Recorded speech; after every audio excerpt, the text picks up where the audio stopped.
Hi hello ನಮಸ್ಕಾರ ಸ್ನೇಹಿತರೆ, welcome back to my YouTube channel. ಈ ವಿಡಿಯೋದಲ್ಲಿ ದ್ವಿತೀಯ ಸಂಕಲನಾತ್ಮಕ ಮೌಲ್ಯಮಾಪನ ಪ್ರಶ್ನೆ ಪತ್ರಿಕೆ 2026 ತರಗತಿ 6ನೇ ತರಗತಿ ವಿಷಯ ವಿಜ್ಞಾನ, ಇದರ ಪ್ರಶ್ನೆ ಪತ್ರಿಕೆ ಹಾಗೂ ಮಾದರಿ ಉತ್ತರಗಳನ್ನು ನೋಡ್ತಾ ಹೋಗೋಣ. ರೋಮನ್ ಸಂಖ್ಯೆ 1, ಈ ಕೆಳಗಿನ ಪ್ರಶ್ನೆಗಳಿಗೆ ಸೂಕ್ತವಾದ ಉತ್ತರವನ್ನು ಆರಿಸಿ ಬರೆಯಿರಿ. 1ನೇ ಪ್ರಶ್ನೆ, ತಾಪವನ್ನು ಅಳೆಯಲು ಬಳಸುವ ಉಪಕರಣ. ಉತ್ತರ ಆಪ್ಷನ್ ಬಿ, ಥರ್ಮಾಮೀಟರ್. ನೆಕ್ಸ್ಟು 2ನೇ ಪ್ರಶ್ನೆ, ಈ ಕೆಳಗಿನವುಗಳಲ್ಲಿ ಯಾವುದು ದ್ರವವಾಗಿದೆ. ಉತ್ತರ ಆಪ್ಷನ್ ಸಿ, ನೀರು. 3ನೇ ಪ್ರಶ್ನೆ, ನೀರಾವಿಯು ತಂಪಾದಾಗ ಇದು ಉಂಟಾಗುತ್ತದೆ. ಉತ್ತರ ಆಪ್ಷನ್ ಸಿ, ನೀರು. 4ನೇ ಪ್ರಶ್ನೆ, ಯಾವ ದ್ರವವು ನೀರಿನೊಂದಿಗೆ ಬೆರೆಯುವುದಿಲ್ಲ. ಉತ್ತರ ಆಪ್ಷನ್ ಸಿ, ಎಣ್ಣೆ. ನೆಕ್ಸ್ಟ್ 5ನೇ ಪ್ರಶ್ನೆ, ಈ ಕೆಳಗಿನವುಗಳಲ್ಲಿ ಯಾವುದು ಜೀವಂತ ವಸ್ತುವಾಗಿದೆ. ಉತ್ತರ ಆಪ್ಷನ್ ಬಿ, ಮರ. ನೆಕ್ಸ್ಟ್ 6ನೇ ಪ್ರಶ್ನೆ, ಈ ಕೆಳಗಿನವುಗಳಲ್ಲಿ ಯಾವುದು ಬೆಳೆಯುವುದಿಲ್ಲ. ಉತ್ತರ ಆಪ್ಷನ್ ಬಿ, ಪುಸ್ತಕ. 7ನೇ ಪ್ರಶ್ನೆ, ಈ ಕೆಳಗಿನವುಗಳಲ್ಲಿ ಯಾವುದು ಸಿಹಿ ನೀರಿನ ಆಕಾರವಾಗಿಲ್ಲ. ಉತ್ತರ ಆಪ್ಷನ್ ಸಿ, ಸಮುದ್ರ. ನೆಕ್ಸ್ಟ್ 8ನೇ ಪ್ರಶ್ನೆ, ಈ ಕೆಳಗಿನವುಗಳಲ್ಲಿ ಯಾವುದು ಆಕಾಶಕಾಯ. ಉತ್ತರ ಆಪ್ಷನ್ ಬಿ, ಸೂರ್ಯ. ನೆಕ್ಸ್ಟ್ ರೋಮನ್ ಸಂಖ್ಯೆ 2ರಲ್ಲಿ ಬಿಟ್ಟ ಸ್ಥಳವನ್ನು ಸೂಕ್ತ ಪದಗಳಿಂದ ತುಂಬಿರಿ. 9ನೇ ಪ್ರಶ್ನೆ, ಆರೋಗ್ಯವಂತ ವಯಸ್ಕ ಮಾನವನ ದೇಹದ ಸಾಮಾನ್ಯ ತಾಪ ಡ್ಯಾಶ್ ಆಗಿದೆ. ಉತ್ತರ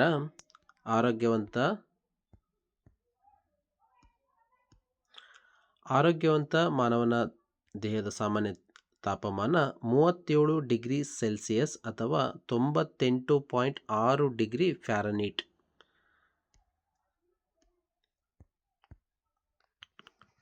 10ನೇ ಪ್ರಶ್ನೆ, ಮೊಸರಿನಿಂದ ಬೆಣ್ಣೆಯನ್ನು ಹೊರತೆಗೆಯಲು ಡ್ಯಾಶ್ ವಿಧಾನವನ್ನು ಬಳಸಲಾಗುತ್ತದೆ. ಉತ್ತರ ಕಡೆಯುವಿಕೆ ವಿಧಾನ. 11ನೇ ಪ್ರಶ್ನೆ, ಬೀಜದೊಳಗಿನ ಸಣ್ಣ ಡ್ಯಾಶ್ ಸಸ್ಯವಾಗಿ ಬೆಳೆಯುತ್ತದೆ. ಉತ್ತರ ಬೀಜದೊಳಗಿನ ಮೊಳಕೆ ಅಥವಾ ಭ್ರೂಣ ಬೆಳೆಯುತ್ತದೆ. 12ನೇ ಪ್ರಶ್ನೆ, ಗಾಳಿಯಲ್ಲಿ ಅತಿ ಹೆಚ್ಚಿನ ಪ್ರಮಾಣದಲ್ಲಿ ಡ್ಯಾಶ್ ಅನಿಲವಿದೆ. ಉತ್ತರ ಸಾರಜನಕ ಅಥವಾ ನೈಟ್ರೋಜನ್.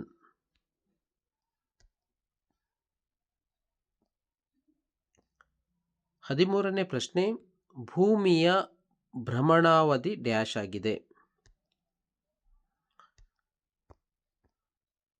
ಉತ್ತರ ಭೂಮಿಯ ಭ್ರಮಣಾವಧಿ 24 ಗಂಟೆಗಳು. ಮೇನ್ ಕ್ವಶನ್ ನಂಬರ್ 3ರಲ್ಲಿ ಈ ಕೆಳಗಿನ ಪ್ರಶ್ನೆಗಳಿಗೆ 2 ಅಥವಾ 3 ವಾಕ್ಯಗಳಲ್ಲಿ ಉತ್ತರಿಸಿ. 2 ಅಂಕದ ಪ್ರಶ್ನೆಗಳು.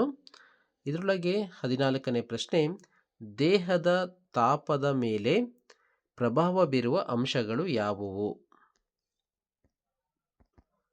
ಉತ್ತರ ದೇಹದ ತಾಪದ ಮೇಲೆ ಪ್ರಭಾವ ಬೀರುವ ಅಂಶಗಳು ಅಂತಂದರೆ ಅದು 1ನೇದು ವ್ಯಾಯಾಮ ಅಥವಾ ದೈಹಿಕ ಚಟುವಟಿಕೆ, 2ನೇದು ಹವಾಮಾನ ಮತ್ತು ಸುತ್ತಮುತ್ತಲಿನ ಉಷ್ಣತೆ, 3ನೇದು ವಯಸ್ಸು ಮತ್ತು ಲಿಂಗ, 4ನೇದು ಆರೋಗ್ಯ ಸ್ಥಿತಿ, ಉದಾಹರಣೆಗೆ ಜ್ವರ.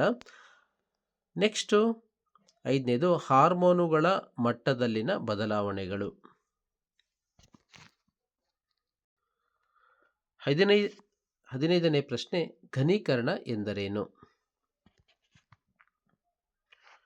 ಉತ್ತರ ದ್ರವ ವಸ್ತುವನ್ನು, ಇದು ಧ್ರುವ ಅಂತಾಗಿದೆ, ದ್ರವ ವಸ್ತುವನ್ನು ಘನಸ್ಥಿತಿಗೆ ಪರಿವರ್ತಿಸುವ ಪ್ರಕ್ರಿಯೆಗೆ ಘನೀಕರಣ ಎಂದು ಕರೆಯುತ್ತೇವೆ. 16ನೇ ಪ್ರಶ್ನೆ, ಆವಿಕರಣ ಮತ್ತು ಸೋಸುವಿಕೆ ಎಂದರೇನು. ಉತ್ತರ ಆವಿಕರಣ ಇವಾಪೊರೇಷನ್ ಅಂತಂದರೆ ದ್ರವವು ಅನಿಲ ಅಥವಾ ಆವಿ ರೂಪಕ್ಕೆ ಬದಲಾಗುವ ಪ್ರಕ್ರಿಯೆ. ಇದು ಸಾಮಾನ್ಯವಾಗಿ ದ್ರವದ ಮೇಲ್ಮೈಯಲ್ಲಿ ನಡೆಯುತ್ತದೆ. ನೆಕ್ಸ್ಟ್ ಸೋಸುವಿಕೆ ಫಿಲ್ಟ್ರೇಷನ್, ದ್ರವದಿಂದ ಕರಗದ ಘನ ಕಣಗಳನ್ನು ಬೇರ್ಪಡಿಸಲು ಬಳಸುವ ವಿಧಾನ. ಇದರಲ್ಲಿ ಸೋಸುವ ಕಾಗದ ಅಥವಾ ಜಾಲರಿಯನ್ನು ಬಳಸಲಾಗುತ್ತದೆ. 17ನೇ ಪ್ರಶ್ನೆ, ಬಡಿಯುವಿಕೆ ಎಂದರೇನು? ಇದನ್ನು ಯಾವ ಸಂದರ್ಭದಲ್ಲಿ ಬಳಸಬಹುದು ಅಥವಾ ಬಳಸುವರು? ಉತ್ತರ, ಪೈರಿನಿಂದ ಕಾಳುಗಳನ್ನು ಬೇರ್ಪಡಿಸಲು ಪೈರನ್ನು ಗಟ್ಟಿ ವಸ್ತುವಿನ ಮೇಲೆ ಬಡಿಯುವ ಕ್ರಿಯೆಗೆ ಬಡಿಯುವಿಕೆ ಎನ್ನುತ್ತಾರೆ. ಧಾನ್ಯಗಳನ್ನು ಬೇರ್ಪಡಿಸಲು ಬಳಸುವ ಕ್ರಿಯೆ. ಇದನ್ನು ರೈತರು ಧಾನ್ಯದ ಬೀಜಗಳನ್ನು ಬೇರ್ಪಡಿಸಲು ಬಳಸುತ್ತಾರೆ.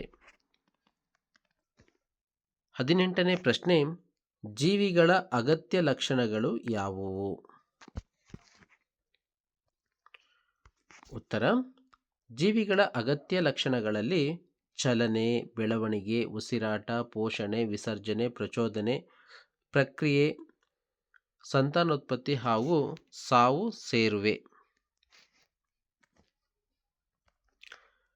19ನೇ ಪ್ರಶ್ನೆ, ಸಿಹಿ ನೀರಿನ ಮೂಲಗಳನ್ನು ಪಟ್ಟಿ ಮಾಡಿರಿ. ಉತ್ತರ, ಸಿಹಿ ನೀರಿನ ಮೂಲಗಳು ಅಂತಂದರೆ ಅದು ನೀರು ಯಾವುದ್ಯಾವುದು ಅಂತಂದರೆ ನದಿ, ಸರೋವರ, ಬಾವಿ, ಹಿಮ, ಮಂಜುಗಡ್ಡೆ ಇತ್ಯಾದಿ ಸಿಹಿ ನೀರಿನ ಮೂಲಗಳಾಗಿರ್ತವೆ. 20ನೇ ಪ್ರಶ್ನೆ, ಅರಣ್ಯಗಳಿಂದ ಆಗುವ ಉಪಯೋಗಗಳು ಯಾವ್ಯಾವು? ಉತ್ತರ, ಅರಣ್ಯಗಳು ಪರಿಸರದ ಜೀವನಾಡಿಗಳಾಗಿವೆ. ಅರಣ್ಯಗಳಿಂದ ಎಲ್ಲ ಜೀವಿಗಳಿಗೆ ಆಹಾರ ಮತ್ತು ಆವಾಸ ದೊರಕುತ್ತದೆ. ಅರಣ್ಯದಲ್ಲಿನ ಮರಗಳಿಂದ ಹೆಚ್ಚಿನ ಆಮ್ಲಜನಕ ಉತ್ಪಾದನೆ ಆಗುತ್ತದೆ. ಸೊಂಪಾಗಿ ಬೆಳೆದ ಮರಗಳಿಂದ ಮಳೆ ಪ್ರಮಾಣ ಹೆಚ್ಚಾಗುತ್ತದೆ. ಪೀಠೋಪಕರಣಗಳ ತಯಾರಿಕೆಗೆ ಕೂಡ ಉಪಯುಕ್ತವಾಗಿದೆ. ರೋಮನ್ ಸಂಖ್ಯೆ 4ರಲ್ಲಿ ಈ ಕೆಳಗಿನ ಪ್ರಶ್ನೆಗಳಿಗೆ 2 ಅಥವಾ 3 ವಾಕ್ಯಗಳಲ್ಲಿ ಉತ್ತರಿಸಿ. ಇದು 3 ಅಂಕದ ಪ್ರಶ್ನೆ. 21ನೇ ಪ್ರಶ್ನೆ, 3 ಮುಖ್ಯ ತಾಪಮಾಪಕಗಳನ್ನು ಸಂಕ್ಷಿಪ್ತವಾಗಿ ವಿವರಿಸಿ. ಉತ್ತರ, 3 ಮುಖ್ಯ ತಾಪಮಾಪಕಗಳು ಅಂತಂದರೆ ಸೆಲ್ಸಿಯಸ್ ಮಾಪಕ, ಫ್ಯಾರನ್ಹೀಟ್ ಮಾಪಕ ಮತ್ತು ಕೆಲ್ವಿನ್ ಮಾಪಕ. ಸೆಲ್ಸಿಯಸ್ ಮಾಪಕವನ್ನು ವ್ಯಾಪಕವಾಗಿ ಬಳಸಲಾಗುತ್ತದೆ. ನೀರು 0 ಡಿಗ್ರಿ ಸೆಲ್ಸಿಯಸ್ ಹೆಪ್ಪುಗಟ್ಟುತ್ತದೆ ಮತ್ತು ನೀರು 100 ಡಿಗ್ರಿ ಸೆಲ್ಸಿಯಸ್ನಲ್ಲಿ ಕುದಿಯುತ್ತದೆ. ಫ್ಯಾರನ್ಹೀಟ್ ಮಾಪಕವನ್ನು ಹೆಚ್ಚಾಗಿ ಎಲ್ಲೆಲ್ಲಿ ಬಳಸ್ತಾರೆ ಅಂತಂದರೆ ಕ್ಲಿನಿಕಲ್ ಥರ್ಮಾಮೀಟರ್ಗಳಲ್ಲಿ ಬಳಸಲಾಗುತ್ತದೆ. ನೀರು 32 ಡಿಗ್ರಿ ಫ್ಯಾರನ್ಹೀಟ್ನಲ್ಲಿ ಹೆಪ್ಪುಗಟ್ಟುತ್ತದೆ ಮತ್ತು 212 ಡಿಗ್ರಿ ಫ್ಯಾರನ್ಹೀಟ್ನಲ್ಲಿ ಕುದಿಯುತ್ತದೆ. ಕೆಲ್ವಿನ್ ತಾಪಮಾನ SI ಮಾನವಾಗಿದೆ. ಇದು 0 ಡಿಗ್ರಿ ಕೆ 0 ಕೆಲ್ವಿನ್ನಿಂದ ಪ್ರಾರಂಭವಾಗುತ್ತದೆ.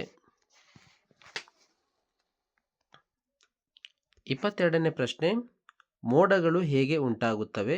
ಮಳೆ ಹೇಗೆ ಆಗುತ್ತದೆ? ಉತ್ತರ, ಭೂಮಿಯ ಮೇಲ್ಮೈನಿಂದ ಎತ್ತರಕ್ಕೆ ಚಲಿಸಿದಂತೆ ಅದು ತಂಪಾಗುತ್ತಾ ಸಾಗುತ್ತದೆ. ನಿರ್ದಿಷ್ಟ ಎತ್ತರಗಳಲ್ಲಿ ಸಾಮಾನ್ಯವಾಗಿ ಧೂಳಿನ ಕಣಗಳು ಸುತ್ತಲೂ ಗಾಳಿಯಲ್ಲಿರುವ ನೀರಾವಿಯು ಹನಿಯಾಗಿ ರೂಪುಗೊಳ್ಳುವಷ್ಟು ಗಾಳಿ ತಂಪಾಗುತ್ತದೆ. ಈ ಸಣ್ಣ ಹನಿಗಳು ಗಾಳಿಯಲ್ಲಿ ತೇಲುತ್ತವೆ ಮತ್ತು ಮೋಡಗಳಾಗಿ ರೂಪುಗೊಳ್ಳುತ್ತವೆ. ನೀರಿನ ಅನೇಕ ಸಣ್ಣ ಹನಿಗಳು ಒಟ್ಟಾಗಿ ಸೇರಿ ನೀರಿನ ದೊಡ್ಡ ಹನಿಗಳಾಗುತ್ತವೆ. ದೊಡ್ಡದಾಗುವ ಕೆಲವು ಹನಿಗಳು ಭಾರದಿಂದ ಕೆಳಗೆ ಬೀಳಲು ಆರಂಭಿಸುತ್ತದೆ. ಬೀಳುವ ಈ ನೀರಿನ ಹನಿಗಳನ್ನು ಮರೆ ಎಂದು ಕರೆಯುತ್ತೇವೆ. 23ನೇ ಪ್ರಶ್ನೆ, ಸಸ್ಯಗಳು ಮತ್ತು ಪ್ರಾಣಿಗಳು ಹೇಗೆ ಬೆಳೆಯುತ್ತವೆ ಮತ್ತು ಚಲನೆಯನ್ನು ಪ್ರದರ್ಶಿಸುತ್ತವೆ? ಉತ್ತರ, ಸಸ್ಯಗಳು ಮತ್ತು ಪ್ರಾಣಿಗಳು 2 ಗಾತ್ರದಲ್ಲಿ ಹೆಚ್ಚಾಗುವ ಮೂಲಕ ಹೊಸ ರಚನೆಗಳನ್ನು ಅಭಿವೃದ್ಧಿಪಡಿಸುವ ಮೂಲಕ ಬೆಳೆಯುತ್ತದೆ. ಪ್ರಾಣಿಗಳು ಸ್ಥಳದಿಂದ ಸ್ಥಳಕ್ಕೆ ಚಲಿಸುತ್ತವೆ, ವಿವಿಧ ಭೌತಿಕ ಕ್ರಿಯೆಗಳನ್ನು ನಿರ್ವಹಿಸುತ್ತವೆ. ಸಸ್ಯಗಳು ಒಂದೇ ಸ್ಥಳದಲ್ಲಿ ಬೇರೂರಿದ್ದರೂ ಫೋಟೋಟ್ರೋಪಿಸಮ್, ಬೆಳಕಿನ ಕಡೆಗೆ ಚಲನೆ ಮತ್ತು ಗುರುತ್ವಾಕರ್ಷಣ ಪ್ರಕ್ರಿಯೆಯಂತಹ ಚಲನೆಗಳನ್ನು ಪ್ರದರ್ಶಿಸುತ್ತವೆ. ಕೆಲವು ಸಂದರ್ಭಗಳಲ್ಲಿ ಕೀಟನಾಶಕ ಸಸ್ಯಗಳಂತಹ ಸಸ್ಯಗಳು ಕೀಟಗಳನ್ನು ಬಲೆಗೆ ಬೀಳಿಸುವಂತೆ ಹೆಚ್ಚು ಗಮನಾರ್ಹ ಚಲನೆಗಳು ತೋರಿಸುತ್ತವೆ. ರೋಮನ್ ಸಂಖ್ಯೆ 5, ಈ ಕೆಳಗಿನ ಪ್ರಶ್ನೆಗೆ 4-5 ವಾಕ್ಯಗಳಲ್ಲಿ ಉತ್ತರಿಸಿ. ಇದು 4 ಅಂಕದ ಪ್ರಶ್ನೆ. 24ನೇ ಪ್ರಶ್ನೆ, ಸೌರವ್ಯೂಹದ ಅಂದವಾದ ಚಿತ್ರ ಬರೆದು ಗ್ರಹಗಳನ್ನು ಗುರುತಿಸಿ. ಇಲ್ಲಿ ಗೃಹ ಅಂತಾಗಿದೆ, ಗ್ರಹ ಆಗಬೇಕು. ಇಲ್ಲಿ ಕೆಳಗಿನ ಪ್ರಶ್ನೆ 4 ವಾಕ್ಯಗಳಲ್ಲಿ ಉತ್ತರಿಸಲಿ. 24ನೇ ಪ್ರಶ್ನೆ, ಇಲ್ಲಿ ಸೂರ್ಯ, ಆಮೇಲೆ ಬುಧ, ಶುಕ್ರ, ಭೂಮಿ, ಮಂಗಳ, ಗುರು, ಯುರೇನಸ್, ಶನಿ, ನೆಪ್ಚೂನ್. ಧನ್ಯವಾದಗಳು.